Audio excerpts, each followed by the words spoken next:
Hello, everyone, and welcome to today's special webinar, a members webinar. My name is Serena, and joining us today is Eclipse Foundation's Executive Director, Mike Milinkovich, who will be presenting the update on the European Cyber Resilience Act for us today. If you have any questions for Mike as we move through today's presentation, feel free to ask them in the chat or use the Ask a Questions tab. Without any further delay, Mike, over to you. All right. Well, thank you very much, Serena, and welcome everybody. So I think I have probably 30, 40 minutes of presentation materials, and then we'll leave lots of time for questions and discussion at the end. So really want to thank everybody for taking the time to join us today. I think that this is a very important topic, and I think it's something that I know a lot of people in the open source community want to learn about, and frankly need to learn about. I've been saying this for quite some time, is that I sort of divide the open source community into two camps at the moment. Those of us who are scared silly by the CRA and those of us who do not yet understand it. And so the purpose of today's call is just to kind of reground everybody in what the CRA is and what what it intends to do, but then also talk a little bit about where we are in the political process, and how things are looking in terms of where this is going. So without further ado, first thing to put this into context is that we're focused today on the European Cyber Resilience Act. However, you have to put this into a broader context, that legislation is coming to regulate the software industry as a whole. That it's all going to start happening over the next couple of years, both in the US and in Europe. So this is part of a larger trend to move the software industry as a whole from an historically unregulated industry with a really high rate of innovation to a regulated industry with the expectation that, yes, that will somewhat reduce the pace of innovation, but that there are going to be greater social and economic benefits from having some of that regulation come into effect.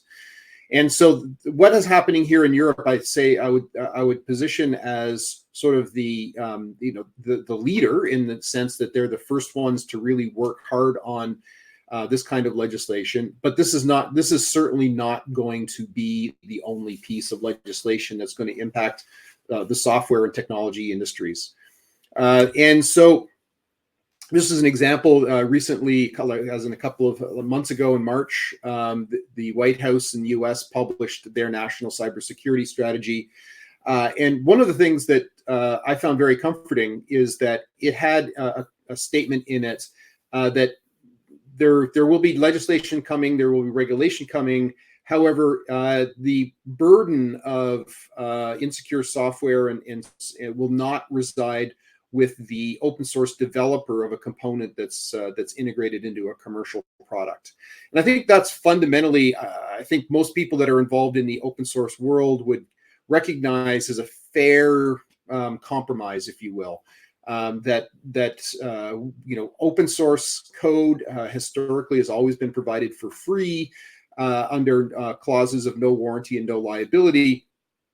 And if you're taking that free code and not providing any compensation for it, or in most cases, nor any contributions or any feedback at all to the open source project itself, that it's sort of always been perceived as a fair deal, that the burden of any liability it resides on the people that are making money and commercializing the open source technology, not the open source developers themselves.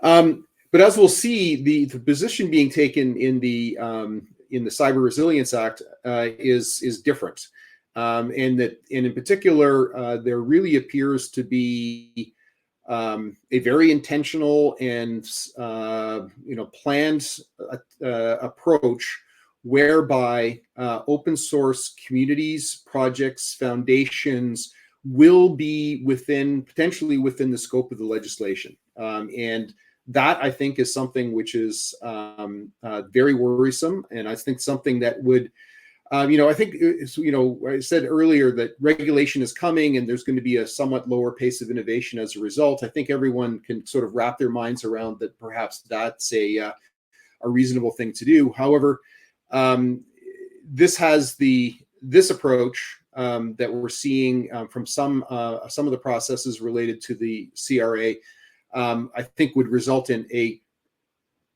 full slam on the brakes in terms of the pace of innovation, and with dire consequences to the innovation economy in Europe. So the background, this has been going on now for actually a couple of years, but really got into play in the third quarter of 2022 when the Commission proposed draft legislation to improve the state of cybersecurity software. And so the intent of the CRA is to improve the security of all products with digital elements made available in Europe. And this phrase, products with digital elements, is important to understand. What they're talking about here is consumer electronics, consumer IoT devices, industrial automation, machinery, and pure software products. So it's the original remit that was intended for the CRA was primarily targeted at consumer IoT devices, but along the way, the Commission in their analysis decided that it made more sense to tackle the entire software industry in all of its forms and levels. And in many ways, this is one of the first attempts, as I understand it, in Europe, where to move the definition of what is a product into a purely intangible thing like a piece of software. But the real intent of this is to improve the cybersecurity for the consumers and citizens of Europe. And so it's intended to require all manufacturers to take security into account across their development processes and the life cycle of the products once in the hand of consumers. So it's not just about building secure software. It's also about making sure that software is properly updated, and that consumers have access to those updates and are made aware of the existence of these updates throughout the life cycle of the product. And one of the most important things is that the part of the implementation technology or technique for this CRA is going to be applying the CE mark conformance to all of these products with digital elements to indicate their conformance to the requirements of the CRA. And so, for those who don't understand the history of the CE mark, it's really been the mark that is you've got devices in your homes that have the CE mark on it.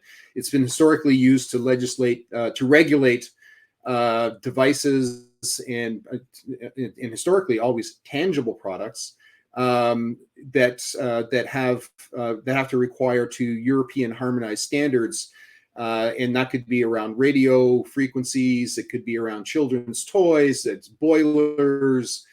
So it's not too much of an exaggeration to say that the intent of the CRA is to take the software industry from where it is today to a couple of years from now being effectively regulated as if it's a hazardous product. And obviously that's a really big transition for the software industry as a whole. And of course, open source is a part of that larger software and technology industry. So this applies to all software, whether embedded in cyber physical systems, packaged software, or software as a service. And that software as a service thing that may change. That's one of the things that's being debated since the original draft was proposed by the Commission. And then there's a lot of process requirements that are going into this. So mandates the use of software bill of materials, security patches, user call home functionality, which in the case of the Eclipse, for example, is kind of interesting because we've always resisted putting call home functionalities into our open source projects or for privacy concerns and the like. And now this is going to be required by regulation to make sure that our products are calling home so that they can be patched. Requires support of products for no less than 5 years, which, by the way, has interesting implications for open source projects in the sense of, what do you do when an open source project is done and needs to be end of life or archived? and how does that work in the context of an open source project. Restricts the publication of unfinished software for testing purposes, and we will talk more about that later. And imposes a lot, a really significant amount of process and documentation requirements on a per release basis. And of course, that is, if applied to open source projects, would really increase the burden on maintainers of open source projects that fall under the scope of the CRA. It's also important to understand that there are 3 tiers of products envisaged in the CRA. I've already talked about products with digital elements, but there are also critical products and highly critical products, and those have to use external audits in order to get the CE mark. And so in the context of Eclipse, we definitely have products that fall under both projects that fall under both the critical and highly critical regimes. I'm thinking like operating system projects like Eclipse Leda, industrial automation technologies like Eclipse Fortiac, and the like. So requiring external audits for doing releases of those projects is obviously going to be putting an additional burden of both time and money on the release of any open source projects that fall into those categories. So the things that we're looking at here for doing the CE mark process for software is you need to fully document your development, release, and maintenance processes for each projects. And there is codified in the CRA a set of requirements, which, by the way, are very much inspired by the old traditional waterfall model of software development. And so that kind of waterfall approach would be encoded in regulation. Then for each release of the project, you have to certify. For the most cases, the certification would be based on a self-assessment. But as I mentioned on the previous slide, if you have a critical or highly critical product with digital elements, then you would have to require an external auditor. And one of the things that's important to note is that somebody who is an officer of the organization that's publishing the product needs to attest, even in the self-assessment, then you have to attest to that the product has conformed to the documented processes that you've established. So then the audit we've talked about for the critical and highly critical includes operating systems, like Linux-based operating systems. And then you have to repeat all of the above for each release of the software. And of course, we at the Eclipse Foundation have many projects that release very frequently, and so that would definitely have a burden. So, who does the CRA apply to?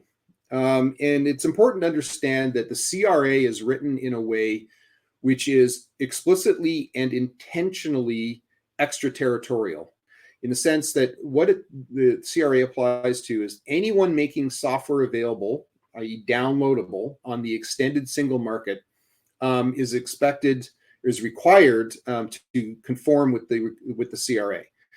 So it's a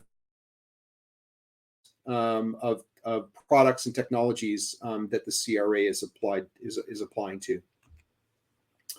So this would capture developers, providers of software, digital services, and online marketplaces and repositories.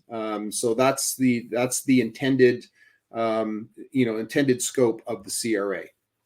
Now, there is a recital 10 in the original draft of the CRA that a lot of people looked at and said, "Oh, well, this is great. There's an explicit exclusion for open source software," because it said, open source software developed or supplied outside the course of a commercial activity should not be covered by this regulation. Unfortunately, commercial activity does not mean what you think it means. It is the phrase commercial activity is actually has a specific meaning in European law that's set forth in something called the New Legislative Framework, in a document called the Blue Guide, which helps you interpret the NLF. And there's really a three-part test to determine whether something is a commercial activity. And it explicitly says that even if you give something away for free, that doesn't mean that it's not a commercial activity. So the three-part test that is used to describe whether something is a commercial activity or not is there a regularity of supply? So in the case of an open source project, does your project release on a regular cadence? Characteristics, is your project of commercial quality? Is it, this is expected? And finally, intentions. Do you intend your open source project to be used in a commercial setting? Do you expect it to be used for commerce? And obviously, I think I'm sure you recognize that this three-part test would encompass pretty much any and all open source projects of interest. It's very common for open source projects to be intended to be used in a commercial setting, to be of good quality, and to do regular releases, and have a regularity of supply. So the commercial activity carve out that is in that recital 10 is woefully inadequate if its goal was to protect the open source community from the scope of the CRA. And so what was this recital 10 intended to exclude? And the answer is hobbyists and charities. And to be clear, this is I've spoken, and my colleagues, we have spoken directly with the authors of the CRA that work for the commission, and this is not a misunderstanding. This is very, very intentional.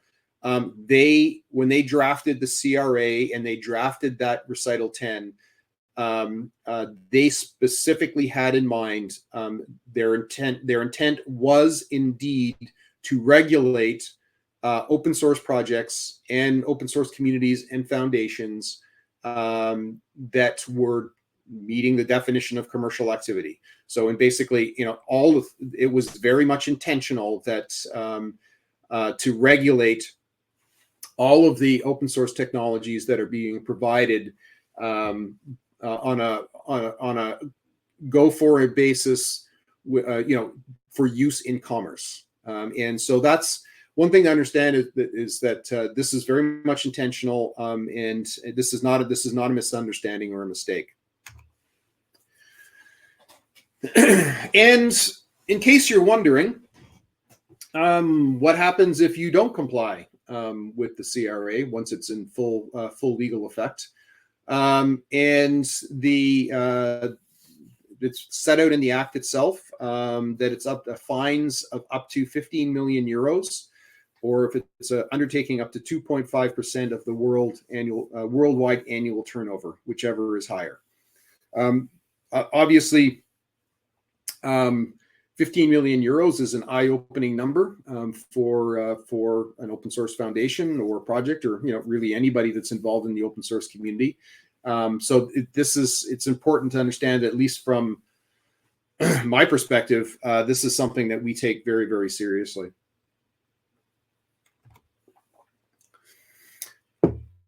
Okay, now I wanted to spend a couple of minutes trying to explain how laws are made in Europe, and where we are in the process today. Because there was sort of a flurry of activity early this year. We did another webinar for our community back in February, and we've been sort of kind of quiet ever since. And the reason why we've been quiet is that the CRA has been moving through the legislative process in Europe. So the way things work in Europe is that the European Commission drafts new legislation, and it is then presented simultaneously to the European Parliament and the Council of the European Union. And then within the European Parliament, as we've all seen from our national parliaments, there's typically one or more committees that will do the heavy lifting of looking at a new piece of legislation and providing amendments and fixes and so on to the legislation. And the two committees within the European Parliament that are looking at the CRA are the IMCO committee, which is the Internal Market Committee, and the ITRE committee, the ITRA committee, which is related to technology, research, and energy. And the ITRA committee is the lead committee. So they sort of divided the document up into sections, but ultimately the ITRA committee is the one that, from the Parliament side of the equation, is sort of holding the pen. And the IMCO committee has done its work and is published draft amendments as input into the ITRA committee process. And then the Council of the European Union operates in parallel, and the Council of the European Union is made up of permanent delegations from the 27 member states of the European Union. And the council, the group within that that holds the pen on any given file, is typically driven by the presidency, which rotates every 6 months. During the first 6 months of this year, it was the Swedes. And starting July 1st, it switched to the Spanish presidency. And it is expected that the CRA will be completed during the next 6 months of the Spanish presidency. And it's also important to understand that the ITRA committee is in charge of the text, is set to vote and adopt its version of the CRA on July 19th. So we're talking, less than a week away. So time is of the essence. Now, once you have these two parallel processes in the Parliament and the committees and the Council of the European Union, they're working on separate sets of amendments. And then there's a phase at the end where they get together with the Commission. This is called the Trilogue. And this is expected to start around mid-September 2023. So after the close of after they return from the summer recess, they'll get back to work. And they expect both the Council and the European Parliament committees, the ITRA committee, are expected to have this done and enter into the Trilogue somewhere around mid-September. One thing actually I should have also mentioned is that the CRA is not expected to go to a full vote of the Parliament. It's actually expected to be just passed by the ITRA committee and then be finished, which is an exceptional process, even in Europe, where when they feel that the committee has got such a strong consensus that a plenary vote would simply be a formality. So let's not even bother having it, which is like I said, is an unusual process. But so there's not going to be, at this moment, it's not expected that there will even be a vote of the European Parliament as a whole on the CRA. It's going to go directly from the ITRA committee into the Trilogue process. So we've kind of gone through this a little, sort of set it up in terms of who the players are and what's going on. So the ITRA committee is the lead committee. Generally speaking, the IMCO amendments seemed positive for open source, but the discussions and drafted amendments from the ITRA committee are very worrisome, and that's to a certain degree why we're having this update for our community. And we wanted to, and we'll talk a bit about some of the worrisome amendments. And so we've this information has been gleaned by conversations that we've had directly, by documents that we've seen that have been leaked, and by conversations with other organizations like the Apache Software Foundation and OpenSSL have had directly with the committee, shadow rapporteurs, and the commission. And so there's there's definitely things that are worrisome, and it's important to understand that that the commission remains adamant, despite lots of conversations from lots of people.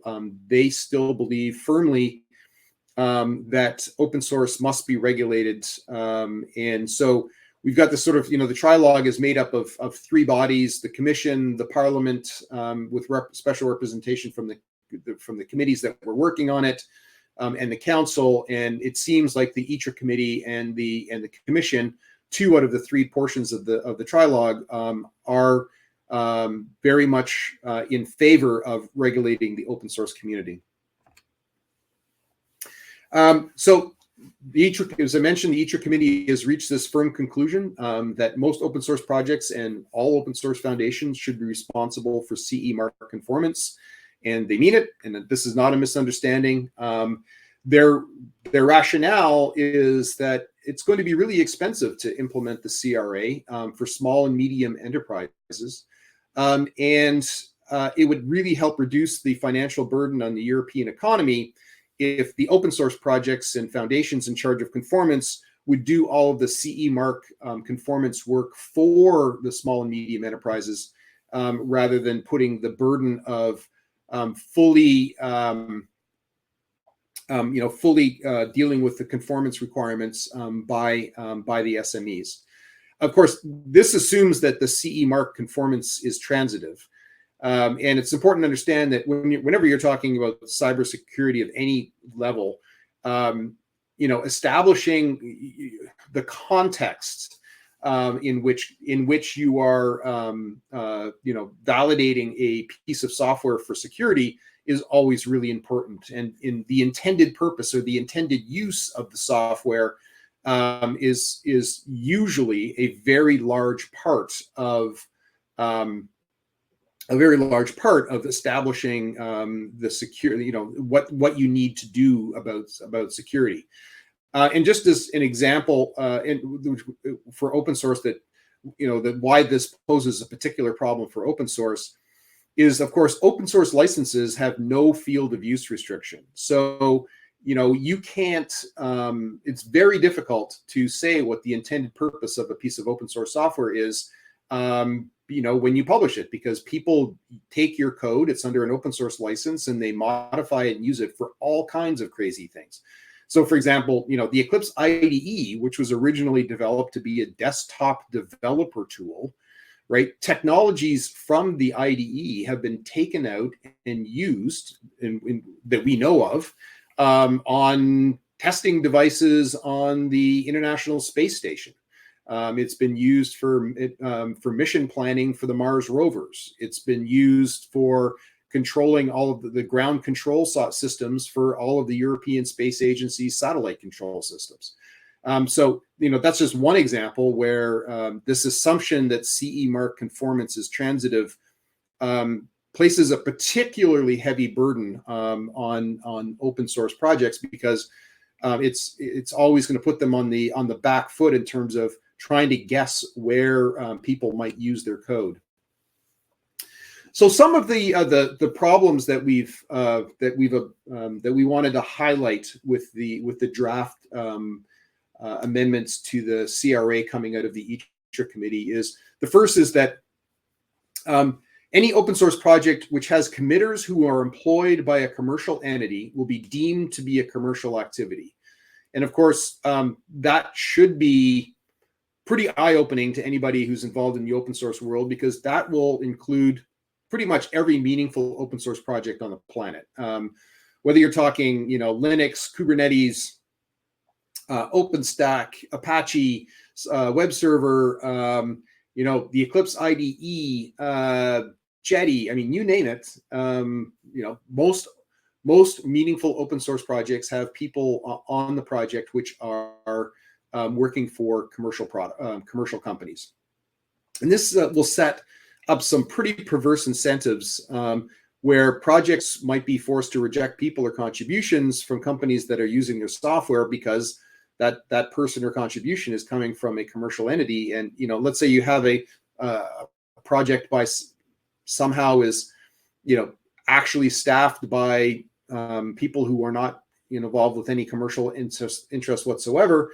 having them, rejecting contributions because they don't want to all of a sudden have the impact of the CRA upon them, seems like a big problem. And it could also force companies to ban their employees from participating and contributing to open source projects, which I think that is a huge worry, because that win-win dynamic that's been part of the open source ecosystem since day one is what's been driving software innovation for the last 30 years. Second problem is any project that accepts recurring donations from commercial entities would deem to be commercial. And of course, everybody knows that open source sustainability is a serious problem. Incenting projects to decline donations that could have otherwise been used to support their work is not helpful. There's a recent, and there's a link to it at the very end here, to a post yesterday published by GitHub that makes the really important point that making open source less sustainable is not going to help cybersecurity. And so setting up incentives so that projects cannot or will not or should not accept donations is not going to improve the cybersecurity posture of the software industry. A third problem is that publication of intermediate builds, milestones, etc., have to be limited to a particular geographical area, which I don't even understand how you do that in the internet age. Has to be limited in time, and with use restricted to testing only.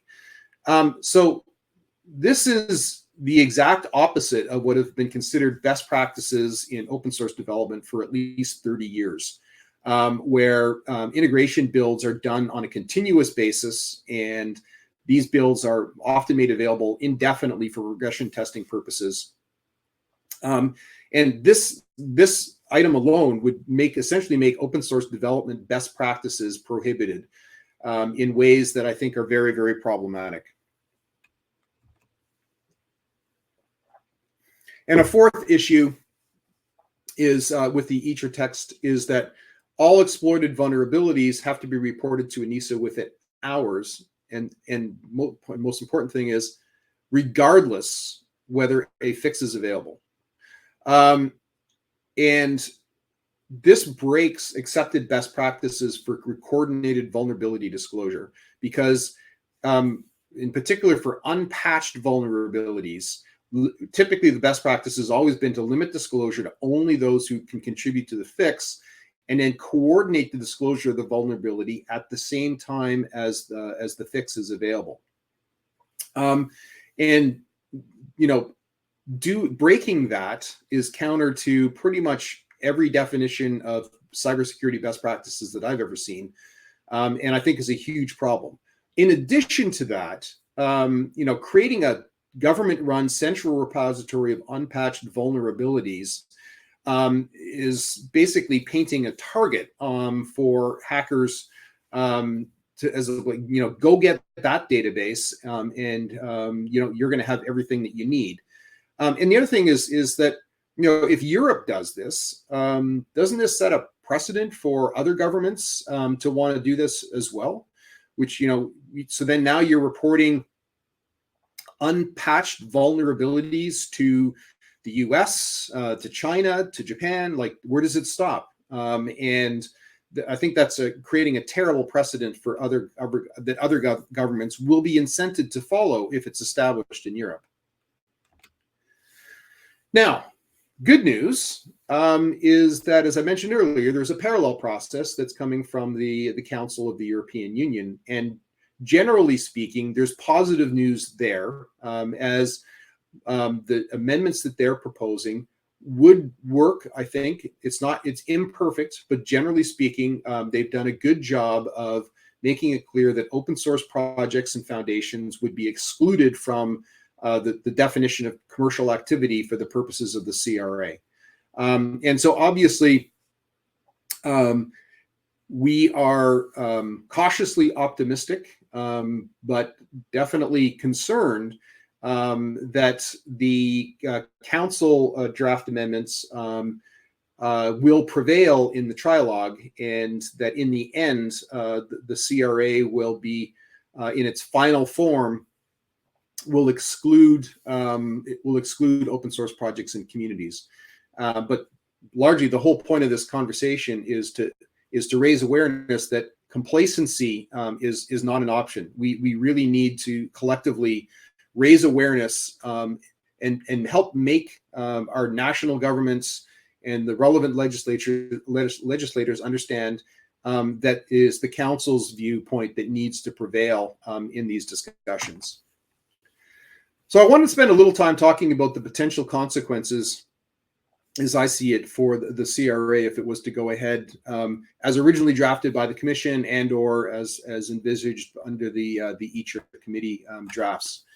And so the first thing to understand is this is a lot. This would be a crazy amount of work for open source projects, communities, and foundations to develop all of the documentation. And again, to repeat myself from before, in a very waterfall for every project, and make sure that all of the documentation is done. And we're talking about development documentation, user documentation, product technical documentation, third-party dependency documentation, and investigating whether or not they are CRA compliant, which is a big due diligence burden. And then for each project release, prepare the project-specific documentation required by Annex 5, which is really about deciding which class of products this is. Can you do it as a self-assessment? Do you need to hire an external auditor? And then finally, for each product, you need to, some officer of the organization needs to sign a document that says that all of the relevant processes have been followed, and that you can legally affix the CE mark onto the project release. Now, for the Eclipse Foundation alone, we do several hundred with our we have 420 some odd projects. Some of them release, not that often. Some of them release very frequently. But we estimate this burden would be, across several, call it 400 projects with several hundred releases per year, and that's just the Eclipse Foundation. And extending the CE mark to open source software is definitely going to make a big change. And I haven't really talked about the product liability directive, but there's a whole other parallel initiative, legislative initiative happening within Europe to update their product liability laws to include software, which could affect open source software as well. But fundamentally, regardless of what happens with the PLD, the CRA alone is really breaking the social contract which has underpinned open source software since day one, which is that we're providing you software for free for any purpose, for you to have the ability to modify and distribute, but we're providing that for you without warranty or liability. And this is fundamentally changing that social contract, and I think the implications of that are vast. So some of the consequences continue, like more broadly, once you step outside of the foundations, which, by the way, make up a relatively small part of the broad open source ecosystem, is that one consequence is I really think that non-European producers of open source are simply going to say, I'm sorry, you cannot use our open source software in Europe. There's basically two ways that you can comply with this Cyber Resilience Act. One is that you can meet all of the requirements stipulated in the process requirements and do the CE mark documentation and conformance, or you can simply say, we refuse to make this software available in the European single market. And if you extrapolate that to large pieces of software, I think this would be utterly crippling to the European innovation economy, because projects like Linux, Kubernetes, Apache, etc., OpenStack, et cetera, are used everywhere. And I think the European Union is making the assumption that they could pass this legislation and that people will simply go along with it. And I think that assumption is flawed. And I think this could become a very realistic scenario where a lot of open source codes simply becomes unavailable.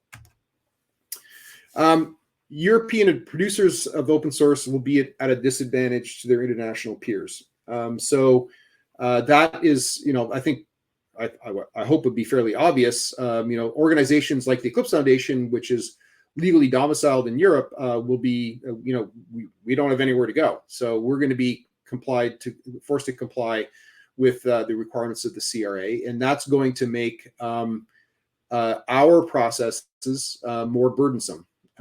So the open source projects at the Eclipse Foundation are going to have an added, regulatory conformance burden that some other projects might refuse to accept. And outside of the Eclipse Foundation, or perhaps even within the Eclipse Foundation, there could be many instances where European-based projects simply say, that's it, we're done, we quit, and terminate the project rather than doing the added work required to conform with the legislation. Now, one thing that actually turned out to be a win, and I haven't really touched enough about on this up to this point, is that early drafts of the CRA would have implicated all of the package repositories. So think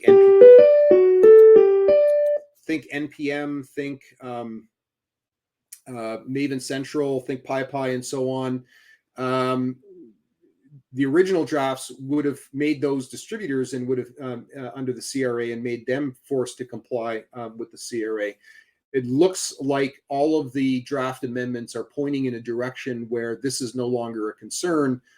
And of course, that's fantastic news. So just both repositories and simply code hosting. So think of GitHub and GitLab. Those will fall outside of the scope of the CRA. Now the projects that are hosted there might have a different problem, but it's not like the code hosting or the repository managers themselves will be directly responsible for CRA conformance. So that is definitely one win so far. And then finally, one big concern that we have is that European businesses might simply stop contributing to open source projects. As you can imagine, large European businesses in particular have very active compliance departments, and it could be decided that the risk of contributions exceeds the benefits. Generally, it's been understood that the risk of contributing to open source projects has been relatively low up till now, and the CRA is going to fundamentally change that equation. We won't know exactly how it changes the equation until it's done and we have the final text in front of us.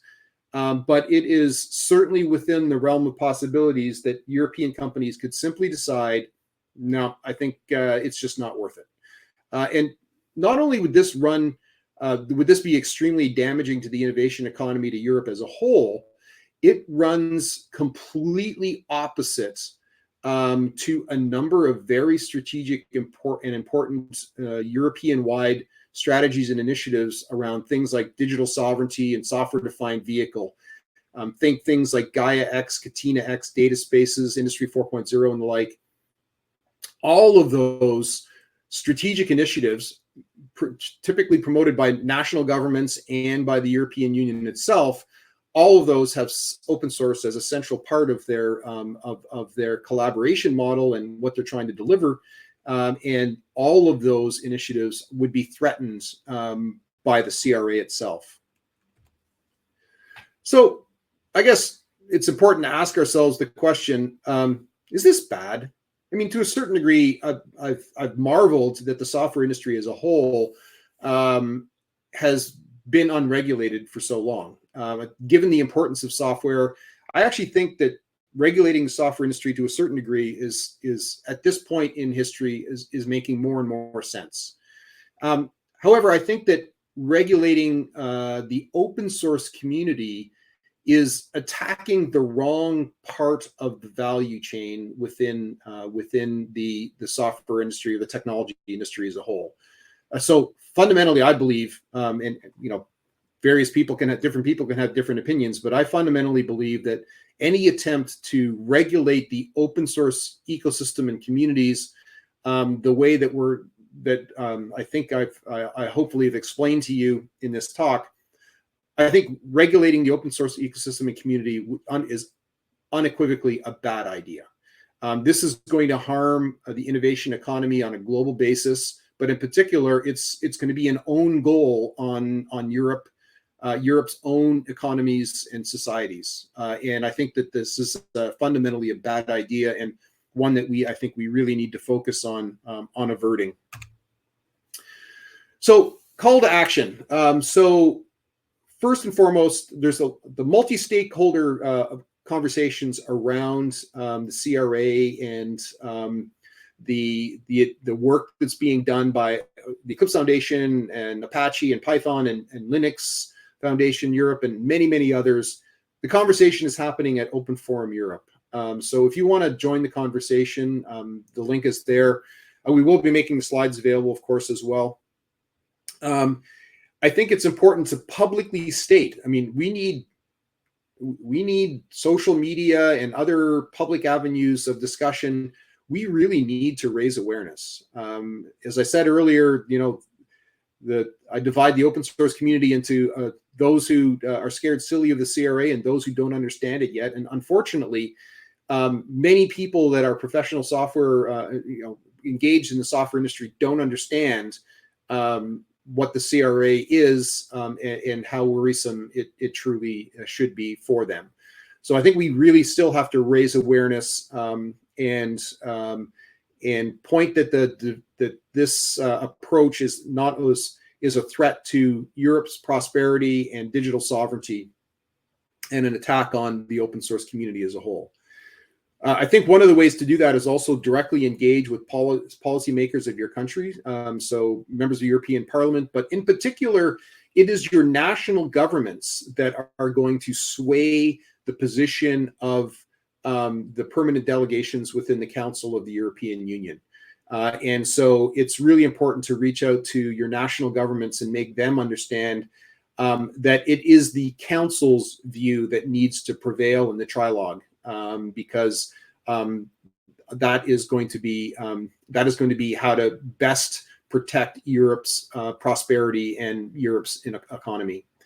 And then many people that are watching this are probably working for larger companies, and really it's important to make sure that your government relations people understand that software and open source software is an important part of your company's business model, and that your company has a vested interest in protecting open source. That's something I've observed in throughout this process. Is many companies are looking at the CRA, and there was a significant disconnect between the people that develop the software within these organizations that understand how important open source is, and the government relations people who just had no idea that this had anything to do with their company's business. So I think raising awareness in your corporate public affairs departments and government relations departments, I think is another thing that you can really do to help raise awareness. And then finally, I guess we're going to make the slides available. There's a lot of reading you can do. I mentioned the GitHub blog post that was just published yesterday. So highly recommend reading that. Of course, then there's a whole lot of other blog posts and reading that you can do. I think if you want to fully understand the context that we're in, you should be investing the time to read these articles. And with that, I thank you for your attention, and I'm hoping that there's a bunch of questions in the chat. So Thank you, Mike, for that great presentation. We do have a couple of questions already in the chat, but just a reminder for everyone in the audience to drop them down. So our first question comes from Stefan, and it's software equals source code or a binary or both? In this context, I believe we're talking about binaries. And so I think there's still software in the source code form is still considered a type of human expression.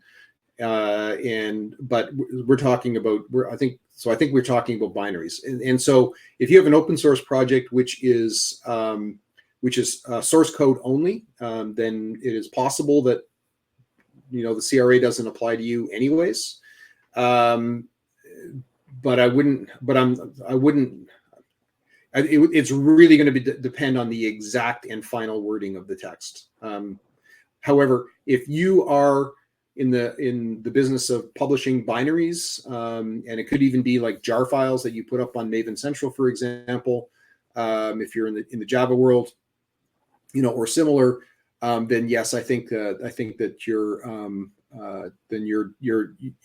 binaries are going to be implicated.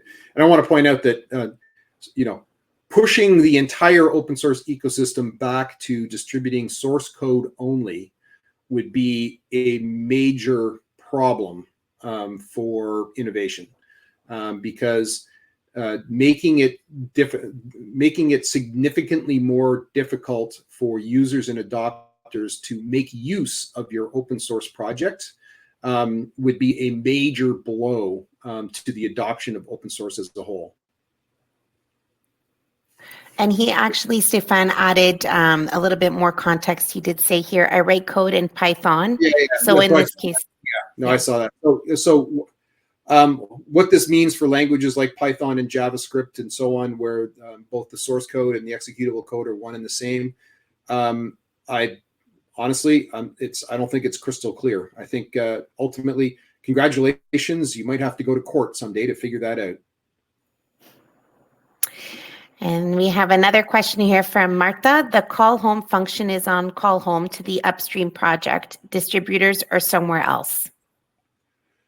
Well, it's again, it'll depend on the final wording of the text. The original commission draft said it was the publisher of the product. And so in the case of where, and honestly, it's unclear. I think that in the case where the publisher is an open source foundation, then you would expect it to call to the organization or to the project that published the code.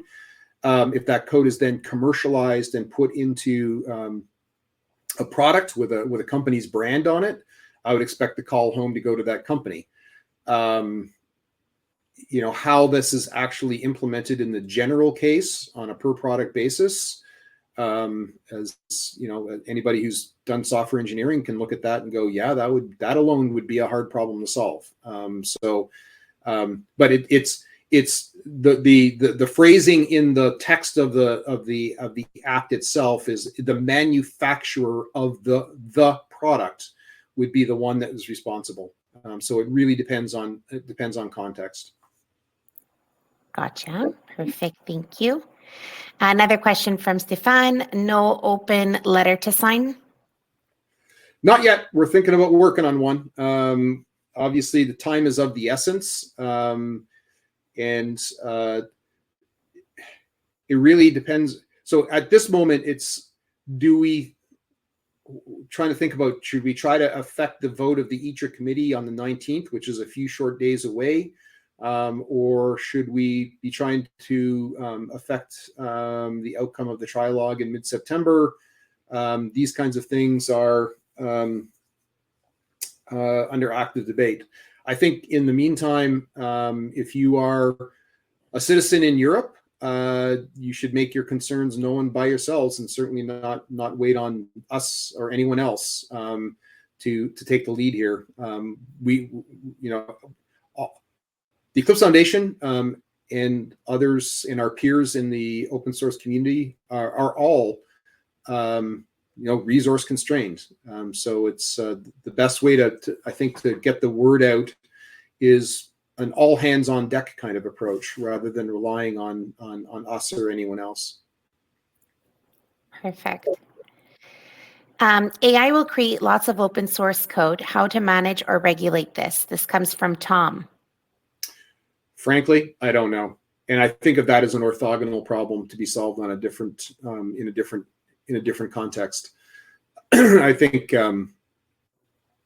we at the Eclipse Foundation have really just started looking at this problem, but it's kind of this. We're in, as a general comment, the use of AI for writing code is an interesting conundrum in that, the lawyers say that code that's generated by AI can't be copyrighted. At least most lawyers seem to say that.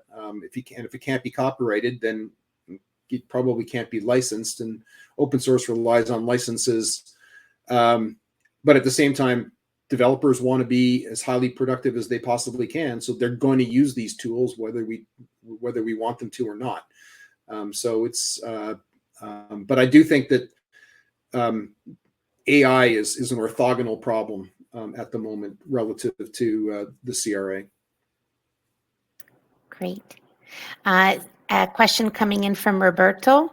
Do you think that the IMCO proposal is acceptable, WRT, the ITRE proposal?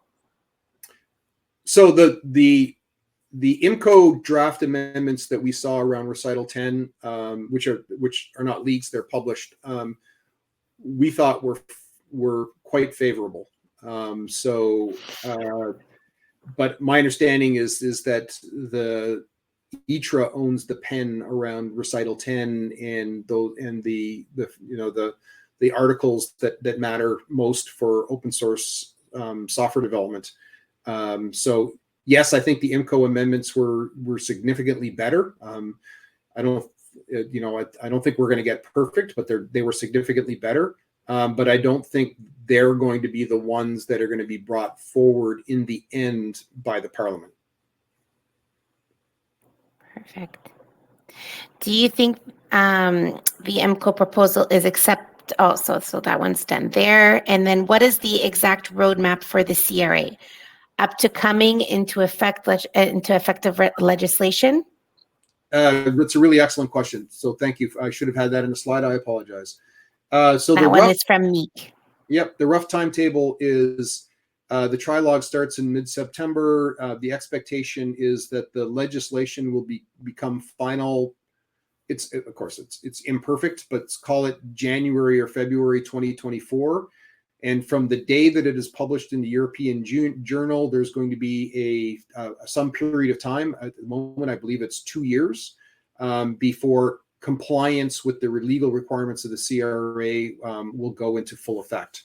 So as of this moment, best guess is on when you actually have to comply with the CRA would be somewhere in the first quarter of 2026. Of course, if you actually intend to comply, you're going to have to start working on that well in advance. Perfect. And a question from Alberto. Any approach done to the Spanish Gov? We've reached out to the cyber attaché of the permanent delegation that we have at the Eclipse Foundation. I know others have as well. And I know some folks have spoken directly to the Spanish government. But in our case, we've reached out to the cyber attaché. He declined a meeting, but he took we sent him some documents and outlined our position, and he thanked us and said he would take them under advisement. But of course, we're going to continue to try to raise awareness of the issue with the Spanish permanent delegation, as well as many country permanent delegations as we can make contact with. Perfect. Another question from Meek. Are there already statements, comments, plans, reactions of outside EU governments? Surprisingly, no. Not that I've seen. Actually, one of the things I've sort of marveled at is that the CRA has not become a trade issue with the US, for example, because my read of the CRA is that the European Union is going to be unilaterally imposing a couple of trillions of dollars of expense on American businesses. I would have thought somebody in the U.S. government would have noticed that and maybe said, "Hey, is this a good idea?" But so far, I'm not aware of any publicly disclosed conversations or reactions from any government outside of Europe. Great. And the second last question. So do the EU Council realize they will stunt also their own innovation programs they fund? I assume you meant commission, not council. So I'll answer on the assumption that you meant the European Commission. Interestingly enough, my experience to date in conversations with many people from the European Commission is that it's sort of like one hand doesn't know what the other hand is doing, or one hand doesn't realize that that what the other hand is doing is going to cause great harm. So even within DG Connect, I've spoken with people that are worried about the impact that the CRA might have on initiatives that they are promoting. It's really. And by the way, one thing I will add is, in the preamble of the original document for the European Commission was an impact analysis of the CRA, and I encourage people to read it. It's publicly available. It's laughably wrong. It is. They estimated that the implementation costs of the CRA would save the European economy 290 billion euros a year and only cost 29 billion euros a year to implement. The fact that it ended up at exactly 10%, I'm sure it was purely an accident. But if you read it is quite clear that the authors of the CRA do not understand either the economics or the technology of the software industry, and yet they are full speed ahead on strongly regulating it.